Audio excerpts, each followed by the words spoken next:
Shalom,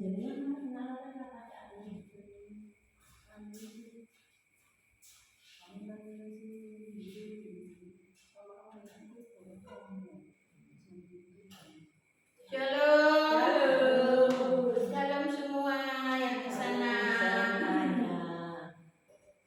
Yuk kita datang kepada Tuhan, kita mau sembah Tuhan kita.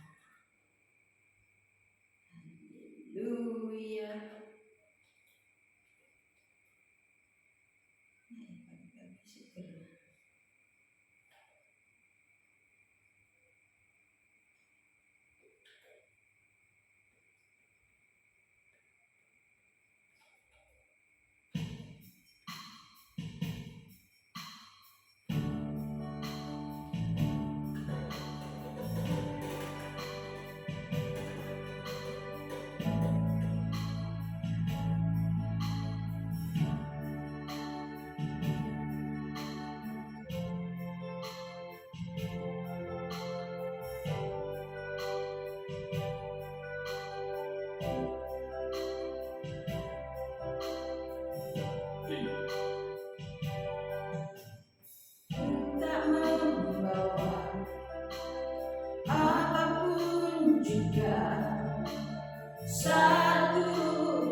menjadi Raja, kekasih hati kami, Bapa yang sangat cinta kepada kami.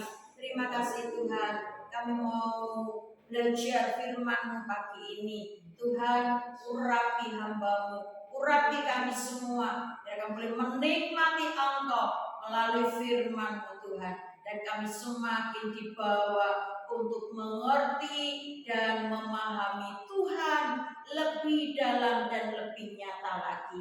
Terima kasih Tuhan, terima kasih. Kami siap Tuhan, dan kami terima firman-Mu dengan penuh ucapan syukur dalam nama Tuhan Yesus Kristus. Haleluya. Amin.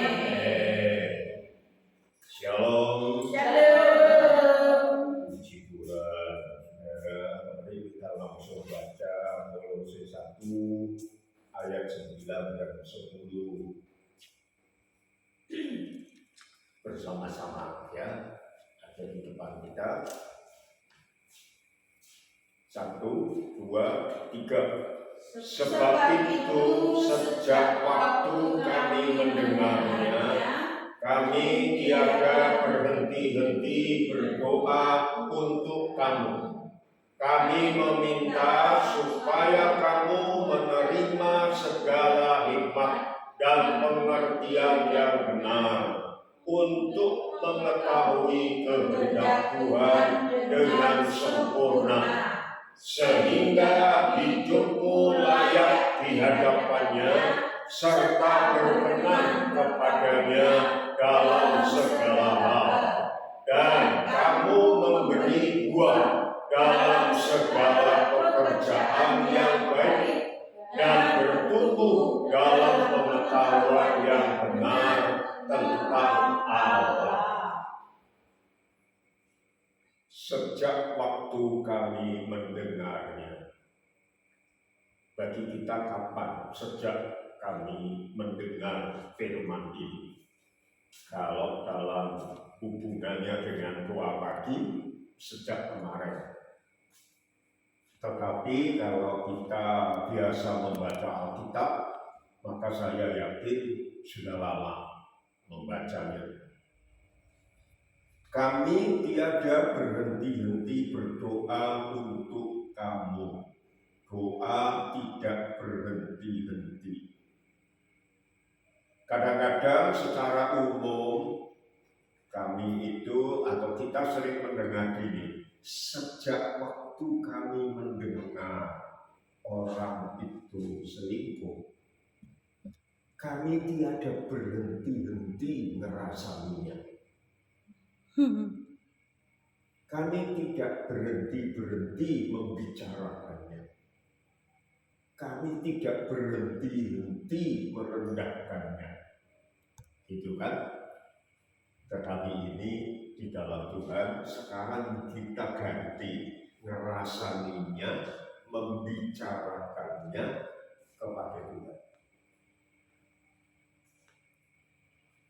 Ya, jadi tidak dengan sesama rasanya, tetapi kita mendoakan kepada Tuhan. Tidak berhenti-henti. Ya, terus menerus. Bisa berulang-ulang. Tetapi kita sudah belajar 2 minggu lalu bertele-tele atau diulang-ulang itu bukan berarti tidak boleh berdoa untuk satu pokok beberapa kali. Tetapi kata bertele-tele itu momiang, celotek, ngomong tanpa ngerti artinya, nggak tahu tujuannya apa. Tapi ini jelas tujuannya. Apa yang didoakan, saudara, ada 5. Kemarin kita sudah mulai, saya tidak memperhatikan urutan di ayat ini, tapi saya lebih dulu mengetahui kehendak Tuhan dengan sempurna. Nah, di sini ada 5, saya kasih warna berbeda-beda. Yang pertama, menerima segala hikmat dan pengertian yang benar. Harusnya nomor 1 kemarin itu. Tapi aku di sini kehendak Tuhan dulu. Karena apa? Supaya kita ngerti hikmatnya itu nanti untuk apa? Oh, pokoknya itu untuk mengerti kehendak Tuhan. Jadi yang pertama, menerima segala hikmat dan pengertian yang benar dari Tuhan. Yang kedua, untuk mengetahui kehendak Tuhan dengan sempurna. Ini warna yang kedua. Jadi saya urut aja sesuai dengan yang kita renungkan. Yang satu, mengetahui kehendak Tuhan dengan sempurna. Bagaimana caranya? Dengan menerima segala hikmat dan pengertian yang benar. Terus yang ketiga, sehingga hidupmu layak di hadapannya serta berkenan kepadanya dalam segala hal. Wow, saudara, kemarin kita sudah mendengar khotbah dari Pak Iwan menerima perkenanan Tuhan. Ya, layak, lalu Tuhan berkenan. Untuk beberapa hal, kadang-kadang kita bisa menonjol di satu hal, ya berkenan. Wah, nek soal masak, wah sudahlah aku sangat senang berkenan. Ya, tapi soal kebersihan, aduh ampun, kadang-kadang gitu kan. Nah, ini dalam segala hal luar biasa, ya. Lalu yang ketiga apa? Dan kamu memberi buah dalam segala pekerjaan yang baik. Memberi buah dalam segala.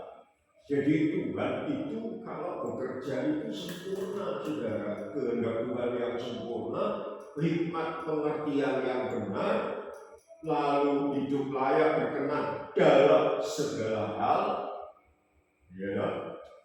Terus memberi buah dalam segala pekerjaan yang baik. Jadi kalau Tuhan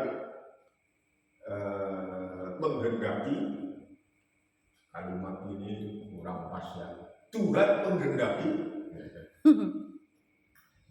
segalanya, orang cuma beberapa hal yang baik, tetapi semua hal, segala sempurna, tidak ada cacatnya. Ya. Dan bertumbuh dalam pengetahuan yang benar tentang Allah. Jadi 5, warnanya 5. Ini kita kemarin sudah ya mengetahui kehendak Tuhan dengan sempurna. Anggap itu nomor 2. Sekarang kita pindah nomor 2, anggap ini nomor 1. Ya, nanti tak ubah, jadi besok sudah urutannya sesuai. Menerima segala hikmat dan pengertian yang benar, itu juga pakai segala. Jadi Tuhan kalau memberi kepada kita itu pasti yang paling top, begitu saudara ya. Orang cuma 5 di antara 1000 gitu ya, tetapi 1001 di antara 1000. Hikmat adalah kebijaksanaan. Beberapa pengertian hikmat. Yang pertama, pronesis, itu hal-hal praktis. Ketika kita lahir procok, hal-hal praktis langsung kita miliki. Apa yang hal praktis yang langsung bisa dilakukan oleh bayi? Nangis. Ora usah nganggo perasaan, ora usah nganggo ngamuk sih, ora usah nganggo lapar dulu. Begitu bayi lahir nangis, nek orang nangis diceplesi. Ya, kalau bayi orang lahir nangis 1/4 jam gitu aja, wah, ngomong bingung. Ya, ceplesi dia nangis. Itu hal-hal praktis. Kita sekolah atau tidak sekolah ini bisa. Saudara, itu dari Tuhan. Jadi otomatis kita bisa melakukan hal-hal praktis. kedua, sinesis, menyimpulkan dari beberapa peristiwa, teori, kenyataan. Ya, aku nek ngomongnya bojoku kok ngamuk. Aku nek telat mangan, aku tambah diam. Jaluk mangan wis digawekno ora dientekno. Bojoku ngamuk.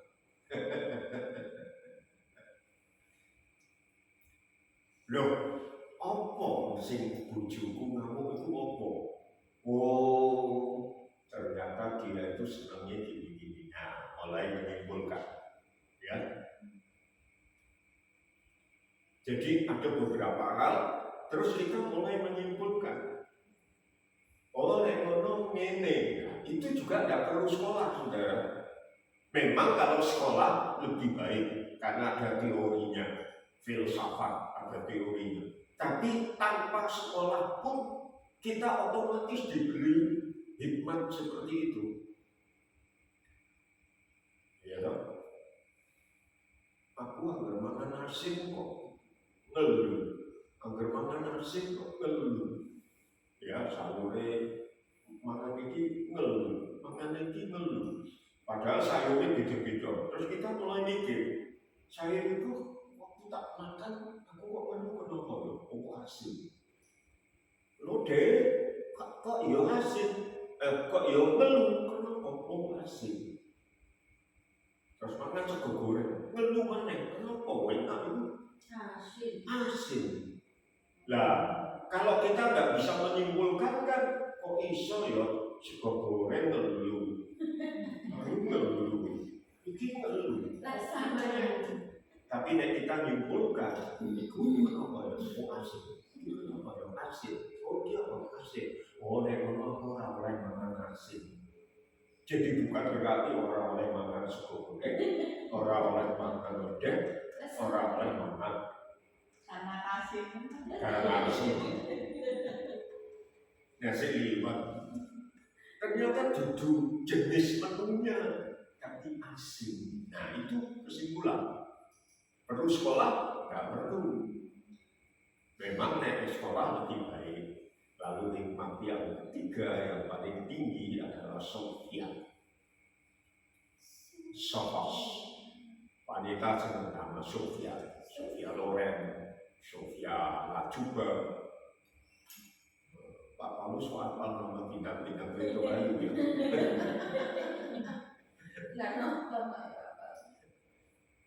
Hikmat kebijaksanaan tertinggi dari Tuhan. Ya, jadi ada tiga. Nah, ketika kita membaca firman, apa yang kita bisa terapkan? Kronesis itu hal praktis. Ya toh? Saudara-saudara, itu langsung bisa kita ketika kita mendengar firman Tuhan, ketika kita membaca, ada hal praktis yang bisa kita lakukan. Jangan ngomong kotor, oh praktis. Ya toh? Berarti orang ngomong kotor. Jangan malas, praktis. Terus menyimpulkan, ampunilah musuhmu. Oh, berarti musuh perlu diampuni. Terus berapa kali? Ya, ini pertama. Wis ampuni. Sesuai musuh yang punya. Gue kayak gini wis ampuni. Kayak ora juga. Tapi praktis pertama sudah dilakukan, diampuni. Ya kan? Terus apalagi semua yang praktis-praktis. Lalu kita baca lebih jauh. Berapa kali Tuhan, aku harus mengampuni orang yang bersalah kepadaku. Kita baca itu. Terus kita baca bukan 7 kali, tetapi 70 kali 7 kali. Oh, ngono kayak ini aku salah. Cuma tak ampuni pisan toh. Iya dong. Terus kita mulai menyimpulkan. Nah, nek ngono aku perlu duwe buku. Bukune jenenge ini, jenenge Suparno jenenge bojoku tak itu salah dino iki siji sakabui yang bisa. Wah, buku kita harus beli banyak saudara karena ngitung sampai 490 kali. Tapi itu sudah menyimpulkan, bisa saja kita lakukan pertama kalau wah bukunya sepirang-pirang, ketika ditanya bukumu kok akeh? Iya, iki daftare dosanya, bujuku daftare dosane Urabion, wis ampuni 490 kali. Nah terus apa yang berlakukan? Setelah genep 490 kali tak juwotok itu dari Sulesis. Ya kan? Orang usah sekolah udah kan? Orang usah minta hikmat Tuhan, ya minta pertolongan Tuhan, ngampuni Tuhan. Terus kita mendengar khotbah lagi, Pak Paulus khotbah, ternyata 490 kali itu bukan cuma ngitung toh, tapi itu caranya Tuhan mengingatkan bahwa orang Israel itu dulu sudah berdosa kepada Tuhan, lalu dihukum 70 tahun. Nah itu ternyata sudah bersalah 490 tahun. Itu sehingga 490 tahun itu adalah angka ketika dihitung. Nah, pendeta itu ngitung tahunnya, saudara-saudara. Mulai dibuang, mulai berdosa, terus sampai dibuang, sampai kembali ke tanah perjanjiannya. Jumlahnya dihitung sampai kedatangan Tuhan yang kedua kali. Itu secara hitungan nubuat 490 tahun. Sisanya 490 tahun. Oh, lalu pendeta itu memberikan pengertian 490 tahun itu bukan hanya berapa kali mengampuninya, tetapi itu 490 kali itu bukan hitungan mengampuninya, tetapi itu ukuran tahun nubuat 490 tahun. Nah, tahun nubuat sampai kepada 490 tahun itu ketemunya Tuhan Yesus datang. Oh, kalau ngampuni itu berarti sampai Tuhan Yesus datang kembali. Nah, itu menyimpulkan oh ini. Nah, dari situ kita kan bertumbuh. Iya kan? Bertumbuh. Ngampuni orang cuma dihitung tak. Nek dihitung itu kan saya tidak percaya saudara itu ngampuni karena dieling-eling kan. Olah keping telu dieling-eling. Olah keping satu dieling-eling. Tetapi sampai Tuhan Yesus datang kembali, surah sah dieling-eling. Kalau Tuhan Yesus belum kembali, berarti aku tetap harus ngampuni. Nah, hidup Kristen kita kan bertumbuh terus. Lalu sofia hikmat dari Tuhan, itu artinya kita mendapatkan hikmat khusus. Ya dong, hikmat khusus. Tahu-tahu kita mendapat sesuatu dari Tuhan. Kemarin kita sudah belajar mendengar suara Tuhan. Ya kan? Mendengar suara Tuhan. Orang usah sekolah kita. Ya kan? Tuhan itu mau kita tanya sesuatu yang biasa saja, Tuhan langsung respon. Apa ini suara Tuhan? Apa ini suara setan? Apa ini suaranya? Suara peduli, langsung Tuhan jawab. Aku Tuhan Allahmu ya. Oh, enak dong. Nah itu kita dapat hikmat dari Tuhan, saudara, karena Tuhan berbicara melalui firman. Berarti ketika kita baca firman, ketika kita mendengar suara Tuhan, kita dapat hikmat dari Tuhan. Dan kita kemarin sudah mendahului juga bahwa kita berdoanya menurut perasaan Tuhan, kemauan Tuhan, pikiran Tuhan. Nah itu berarti hikmat dari atas kita dapat. Ya, jadi kita sekarang sudah melihat yang kedua, yang pertama mengetahui kehendak Tuhan, berdoa minta kita untuk mengetahui kehendak Tuhan. Berdoa untuk suami kita suatu saat mengetahui kehendak Tuhan. Berdoa untuk jemaat. Doa pagi kita juga bisa ada isinya itu. Tuhan supaya aku tahu kehendakmu, supaya jemaat semua juga makin mengerti. Sehingga kita kalau bareng-bareng mengetahui kehendak Tuhan kan kompak. Kompaknya dengan apa? Pikirannya Pak Paulus saja bukan, tapi pikiran Tuhan, kehendak Tuhan. Yang kedua, menerima segala hikmat. Ya, hikmat di sini dan pengertian yang benar, yang benar, yang benar, jadi orang salah. Ya, jadi seperti kemarin gajah itu ya, gajah itu orang untuk tetok, tapi komplit. Nah dengan demikian kita sudah mendapatkan penerangan dari Tuhan. Doa apa saja ya, tak henti-henti. Berarti ini pokok penting. Didoakan terus, itu berarti penting. Sesuatu yang diulang 3 kali aja berarti penting. Sesungguhnya kalau Tuhan berbicara sesungguhnya lebih dari 1 kali, itu penting. Nah, kita anggap ini penting, maka kita tidak akan berhenti berdoa. Kenapa? Karena ini tidak pernah tamat. Ya, untuk mengetahui kehendak Tuhan itu tidak pernah sampai kita kelas umur 75 tahun kayak aku, berarti aku ngerti kabeh kehendak Tuhan. Bagiku wis ora usah belajar lagi. Enggak pernah tamat terus. Karena enggak pernah tamat, ya harus tidak pernah berhenti. Jadi tidak berhentinya mengulang itu bukan karena bertele-tele, bukan karena berprotes, tetapi karena memang belum pernah sampai tujuan akhir. Jadi pengen tahu lagi, harus tahu lagi. Begitu juga hikmat. Hikmat orang cukup cuma hal praktis. Hikmat orang cukup cuma menyimpulkan. Hikmat itu perlu dari atas, dari yang tertinggi. Nah, yang dari atas itu tidak pernah berhenti, tidak pernah ada kelas tamat. Sekolah di dunia ini sampai ke doktor.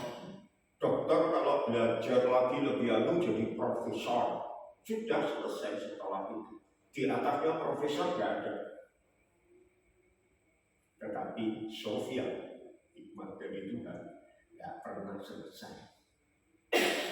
Dan karena itu terus berdoa. Jelas ya? Baik, itu hari ini saya rasa cukup. Kita akan berdoa. Nah nanti saudara akan dapat mau besok tambah lagi yang ketiga, yang keempat, yang kelima. Lalu nanti kita akan belajar ternyata pertumbuhan rohani itu koyok bunderan siklus gitu saudara. Nah itu nanti saya akan jelaskan. Sehingga nanti saudara akan mengerti bagaimana kok bisa bertumbuh itu ya.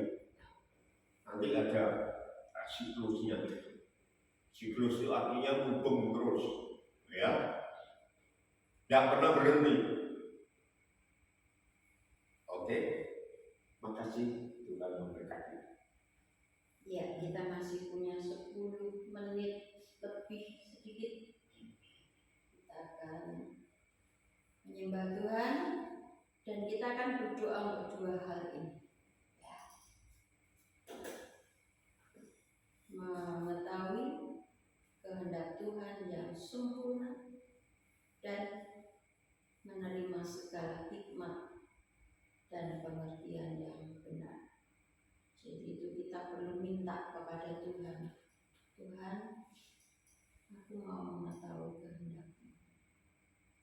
Buat diri sendiri, buat pasangan kita, buat keluarga kita, buat pekerjaan kita. Kalau kita tahu kehendak Tuhan, kita nggak akan juga tidak akan gampang menyalahkan orang, karena kita tahu Tuhan punya kehendak untuk segala hati. Amin. Dan kita juga minta hikmah, pengertian yang benar dari Tuhan. Bukan cuma praktis, bukan cuma menyimpulkan, tetapi benar-benar hikmat yang dari atas. Hikmat yang dari atas itu sempurna. Hikmat yang dari atas itu tidak dapat dibeli, tidak dapat dicari di dunia ini. Tapi kalau Tuhan memberikan apa yang kita tidak mampu, Tuhan akan mampukan. Apa yang kita tidak sanggup, Tuhan sanggupkan. Dan tiba-tiba saja Tuhan akan memberikan semua itu dalam kehidupan kita. Mari kita masuk dalam hadirat Tuhan.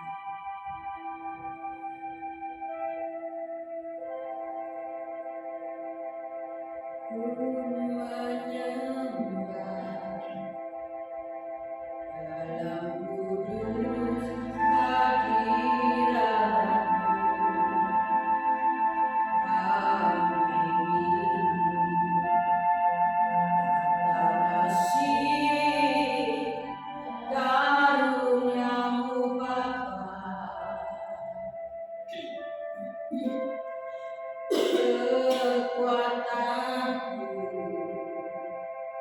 Hanya dalam hadirat-Mu, Yesus, hanya Kaulah segalanya.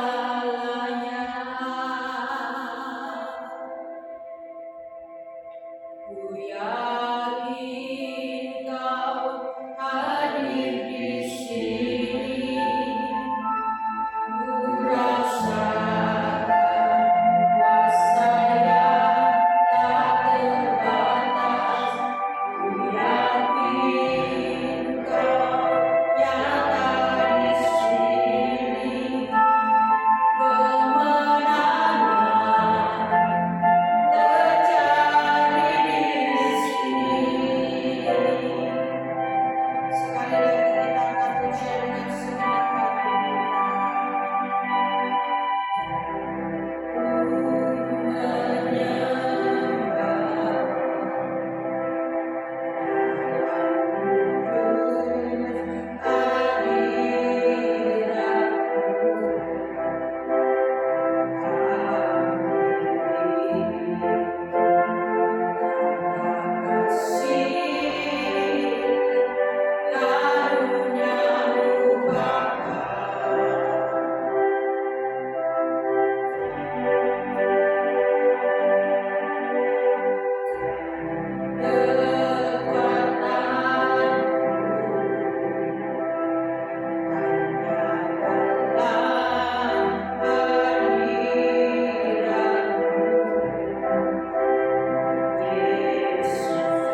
waktu yang masih ada, saudara, mari kita masuk dalam hadirat Tuhan dalam saat ini. Persilakan Tuhan berbicara dalam setiap hati. Tuhan, apa kehendak-Mu bagiku hari ini? Nyatakan kehendak-Mu bagiku hari ini, Tuhan. Beri aku hikmat-Mu sehingga aku tahu dan mampu dan sanggup untuk melakukan itu dalam langkahku sepanjang hari. Mari kita ambil waktu bersendiri dengan Allah.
Ibu Rafian, aku, Lydia, Yeni, Ibu Ruth, dan Paulus.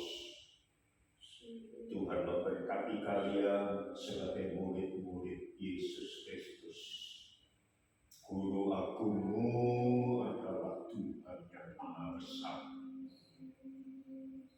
Engkau berarti bagi Tuhan. Engkau akan terus diberi hikmat dan pengetahuan yang benar untuk mengerti kehendak Tuhan. Engkau duduk di kelas yang luar biasa karena Tuhan mendidik kalian bersama-sama. Tidak ada bedanya. Asal hatimu mencintai Tuhan, asal hatimu terus mau merendahkan diri dan belajar dari Tuhan, maka Tuhan akan mengaruniakan segala berkatnya, hikmatnya, kemuliaannya yang tak terbatas. Tuhan angkat engkau tinggi dengan hikmatnya, sehingga engkau dapat mengerti melampaui hikmat dunia. Tuhan menyertai kalian, Tuhan menopang kalian, dan Tuhan menjadikan kalian terang sehingga melalui hidupmu terang Tuhan akan menyinari kegelapan lingkunganmu. Karena pada akhir zaman kalian akan menjadi bintang yang terang, seperti Daniel menyebutkannya dalam kitabnya. Tuhan menyertai, Tuhan menopang, memberkati keluarga kalian, memberkati segala sesuatu yang sedang kalian kerjakan di dalam kebenaran Tuhan. Terimalah kasih karunia dan damai sejahtera dari Tuhan Yesus Kristus. Amin. Amin. Dengan demikian kita sama kelas, saudara. Nama saya tak masukkan, nama istri saya tak masukkan. Kita levelnya sama.